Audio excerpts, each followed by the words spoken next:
the Instructor Podcast with Terry Cook, talking with leaders, innovators, experts and game changers about what drives them. And when you say that the best in the world, is that a specific genre, or is that sort of anything that, seeing how people compare in different categories? Yeah, it's absolutely across the board. When I wrote my second book, it's called How to Shine, I wanted to understand world-class individual performers. So I'd worked with loads of athletes and I'd seen them all at work, and I'd seen some people who were literally in the top handful in the world in their sport. I'd also seen people who probably had more talent but never made it to that level. And I'd started to distill down that there were a couple of principles that seemed to be common characteristics in these individual athletes. But I wanted to know, would those be the same characteristics? Would I see the same kinds of characteristics in any field of life? So when I wrote How to Shine, I looked at a world barista champion, a Michelin star chef, a mountaineer, a polar explorer, head of a world-leading science organization, science and medical research organization, because I wanted to know, are there common characteristics in all of them? And if there are common things that you see in all of those people in really diverse fields, the chances are they're going to be pretty generic and they'd apply to most of us, if not all of us. Yeah, interesting. That was the first question I was intending to ask you, whether there were those commonalities across every field, and are there, and sort of, do those characteristics spread across, and are you seeing the same characteristic repeated?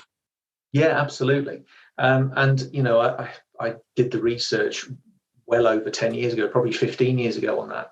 And if I look at world-class performers, the people around me, the people I work with now, they are exactly the same characteristics. They're pretty generic, they're pretty enduring, yeah.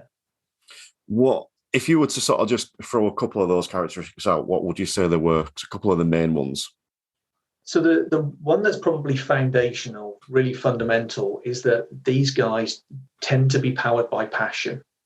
They don't just enjoy being successful. They're not just there to be successful in their field. They're there because they really genuinely are passionate about what they do.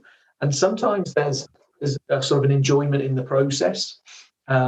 Sometimes it might not be literally the process of doing it, but the challenge of doing it, the stimulation that it gives them, or that they know why it's worthwhile. That's why they're passionate about it. They care about it. It matters to them. It's important to them. I'll give you an example. There's a guy who I worked with for many, many years called Chris. He was a swimmer. And he would talk about those endless hours of staring at a black line on the bottom of a swimming pool. And that in itself wasn't particularly fun. Trudging up and down a pool, especially when you're cold, it's cold outside, it's dark, it's wet in the morning, all of that. And you might be sore and tired from yesterday's training session. And, you've got 2 more training sessions today, and you do this 6 days a week, kind of endlessly, hour on hour on hour. But there's almost like a curiosity and an intrigue that comes with it all when you're trying to just become really, really good, ever better, as I call it, in this field. And that's really engaging for people. How do I knock a 10th of a second or 100th of a second or sometimes 1,000th of a second off of my time? What would I have to do? How could I possibly get better at this thing? That's what really kind of grasps them. And when I look at it, passion and curiosity go hand in hand. I often describe curiosity as sort of passion passed through the lens of a great question, as it were. That it's that usually really engages people, and it becomes probably more powerful than the medal at the end of it. Yes, of course they want the medal. All athletes that I've ever come across want the medal, but that's not the be all and end all reason for doing it. There's something deeper at work, and many of them genuinely want to achieve their potential.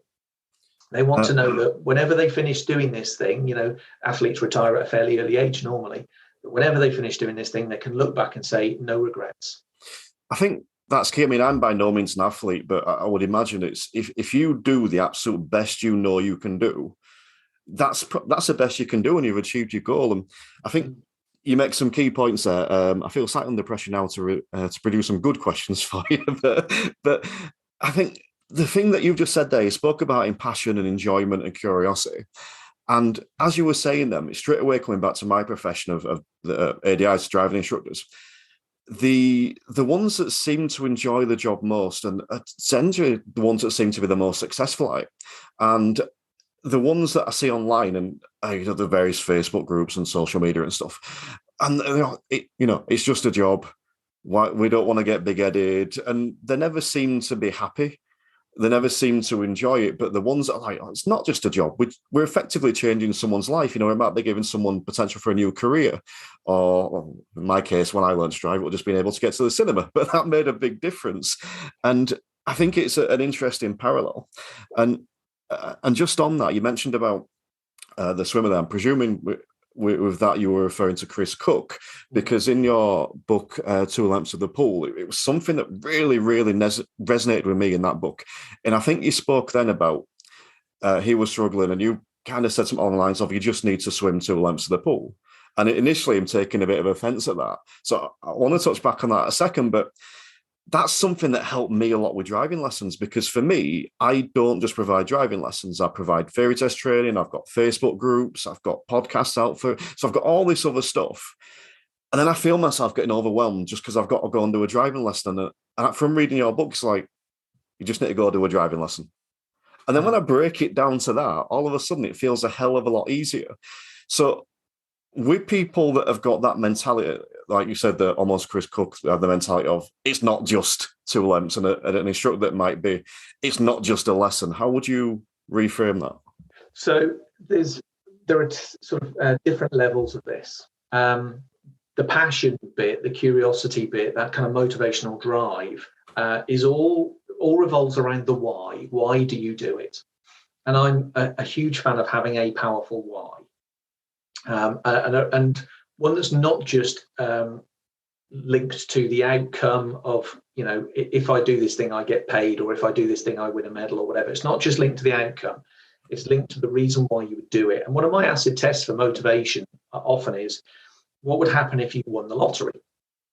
Would you get up in the morning and do it again tomorrow? And there are a lot of people, even those who have their own businesses, have their own, kind of self-employed or whatever, who would say, if I won the lottery, there's absolutely no way I'd do this tomorrow. And you kind of think, well, in that case, there's probably some missing elements to your motivation. And the problem with motivation is, if there are some things that we absolutely need to keep us motivated, for example, if I'm doing this for money and I'm not earning as much, my motivation is going to rapidly evaporate. So we need a really stable base for motivation, and that's linked to our why. I can remember, just touching on this one, for her 25th for her 25th birthday, I bought my wife a little second-hand car. She wasn't a driver at that point. I think she failed her test 4 times by that point. And I gave her, this little second-hand car, and she was going to go and get some lessons. She says that the biggest thing I gave her for that birthday wasn't a car, it was freedom. And the ability to go where she wanted, when she wanted, not to be reliant on me, not to be reliant on public transport, whatever it was. That's the thing I actually gave her. And when you talk about, what driving instructors potentially do for people, the impact that they can have, they probably don't realize how important driving is to that person. And if you wanted to find a purpose, from just my personal experience, there's a much, much deeper purpose, deeper reason to do what you guys do and do it well. So that's the why. So a powerful why is at the heart of it. It's not the same as a what. And I'm also a believer in really simplifying what we do. And this is where, when I said to Chris, your job is surely just to swim 2 lengths of the pool as fast as possible. That's a really simple, clear job. It's simple. And actually, when we kind of strip away the extraneous stuff, it becomes a lot easier to do. But the reason why he swims is critical. He wants to achieve his potential. He wants to lay down his very, very best. He wants to finish his career saying no regrets. That's why. So they're not the same thing. And sometimes people kind of confuse them and intermingle. the Instructor Podcast with Terry Cook, talking with leaders, innovators, experts and game changers about what drives them.